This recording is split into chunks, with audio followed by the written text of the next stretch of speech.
Morning, glory to grace, America. It's Hugh Hewitt. It's an off year, but not in Kentucky, where the Bluegrass State is going to elect a governor in November. The Republican nominee is Senator David Williams, president of the Kentucky State Senate. He joins me now. Senator Williams, welcome. It's great to have you on the program.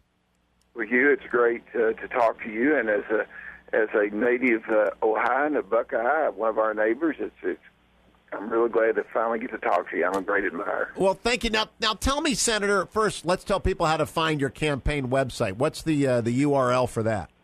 Well, people can look at www.williamsfarmer.com, www.williamsfarmer.com. Agricultural Commissioner Richie Farmer, who is a former UK basketball star, and Commissioner of Agriculture is my running mate, and we run as a team here in Kentucky. Williamsfarmer.com. Now I got it. Now, by the way, are you a university? Do you have anything to do with that basketball program? Because I think the Cavs are looking at Brandon Knight a little bit, but we really want Ennis Cantor, who was the guy I practiced with you for a while. Well, Brandon Knight's an outstanding player, and our Turkish friend was mistreated. Here we feel like he's a great athlete, and I think one of the great athletes that has the potential of being a tremendous star in the NBA. Now, a guy I greatly admire, I hope he's on your team. I have no idea if he is or not, is Tim Couch. I hope Tim Couch is with you, because the former Browns quarterback's a great guy who had no offensive line to protect him. Well, actually, Tim Couch had a rifle arm. I was a big UK football fan. He is a friend of mine. He's on our team, and he played over at the University of Kentucky with Hal Mumme, and they had kind of a West Coast offense. If you remember, they put the ball up a lot. He's a great guy. Yeah. Now let's talk about you. This is a tough race. You're going up against an incumbent. Tell people how it looks and when we vote and what the issues are that are defining the race for governor in Kentucky. Well, we have a November election. There are three other governor's races in the United States. We have West Virginia, we have Mississippi, we have Louisiana. Louisiana, Mississippi are pretty solidly in the Republican column, and really West Virginia's special election is up for grabs, and we feel like we've got a great opportunity here in Kentucky. Steve Beshear has been governor for 4 years. During that time period, the unemployment has doubled in the Commonwealth of Kentucky. We're over 10%, and Kentucky was named the worst managed state in America by Forbes magazine because of the unfunded pension liability, our terrible tax structure, and his restructuring of debt. He also is a strong supporter of Barack Obama, and, of course, Barack Obama is not popular in Kentucky because of his energy policies. We're a big coal-producing state in both East and West Kentucky. And the attacks by the Obama administration on the coal industry in general and the coal-fired plants in particular are driving utility rates up in a large sort of way here in the Commonwealth of Kentucky, and he's very unpopular. Now, I have not understand, Senator Williams, why when you've got a great senator like Mitch McConnell leading the United States Senate for the Republicans, and you got a great delegation, that you've got a Democrat governor. I thought Kentucky was a red state. How did he get into office? Well, we've only had two Republican governors in modern history. If you remember, Kentucky was a border state in the right. Civil War, and really there hasn't been a conversion at the local level and the state level. We've held the Kentucky State Senate, and I've been the president for over 10 and a half years, and that was the first time Republicans had really ever controlled either house of the state legislature in the entire history of Kentucky. So in federal elections, Kentuckians are staunchly conservative. Some people would say our Western Kentuckians were Dixiecrats. And we have social conservative union people in Eastern Kentucky. In the last several years, as the federal delegation became stronger, 4 out of 6 congressmen, both United States senators. We had, of course, Jim Bunning before we had Rand Paul. We were able to win the governorship 8 years ago.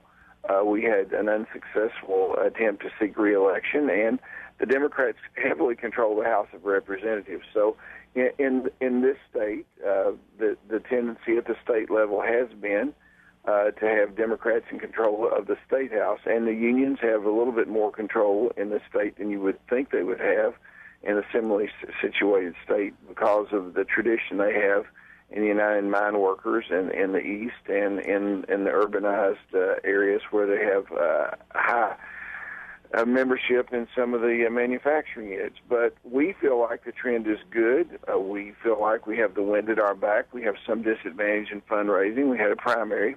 The governor did not have a primary.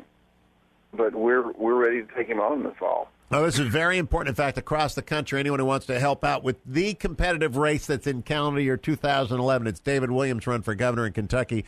The website's williamsfarmer.com, williamsfarmer.com. Now, Senator Williams, I wonder about the United Mine Workers. Obviously, they're union guys, but just as obviously, the Obama administration's waging a war on coal.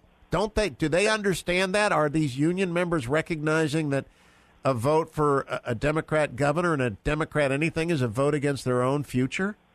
Well, absolutely, and we don't have that many unionized mines left in Kentucky, but we do have a lot of retirees who have a great loyalty to the coal industry, and that's one of the reasons that we're very, very encouraged. A lot of people in the manufacturing industry that work in the Ford Motor Plant or work in General Electric plant, which is important up in Louisville, realize that low utility rates are very important in making Kentucky continue to be effective in our ability to attract and keep jobs, and that's going to be the big issue. I was talking to a guy that you probably know, Art Laffer. Sure, you bet.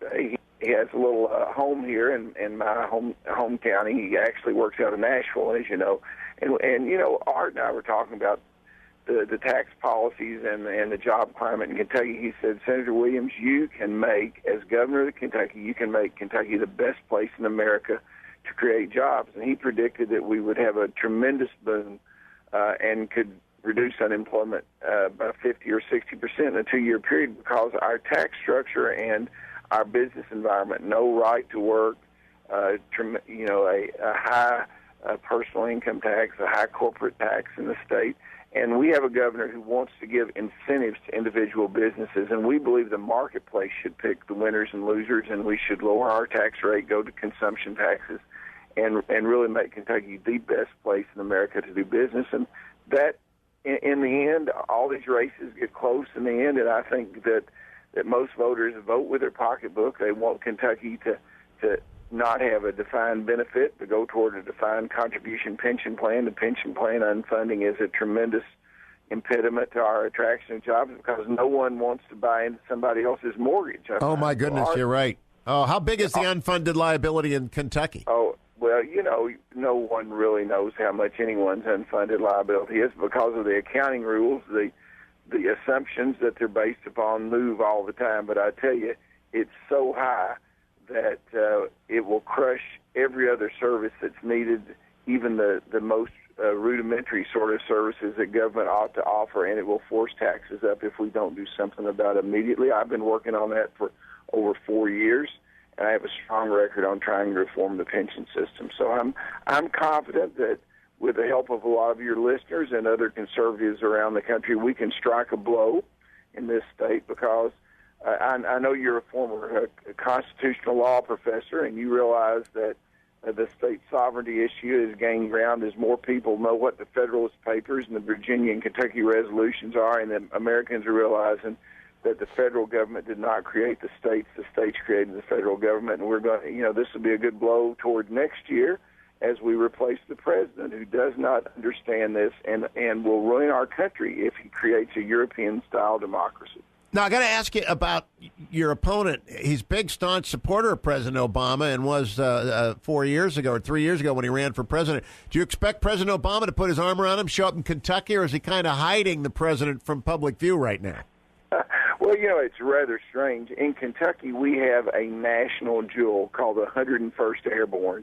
And, recently there was a celebration in Kentucky as the president, as commander-in-chief, came to Fort Campbell, Kentucky, to recognize and honor the Navy SEALs, the special ops, and the folks that delivered them to take out Osama bin Laden. And the governor wouldn't even go down there and stand next to the president. I think that he made a mistake, quite frankly.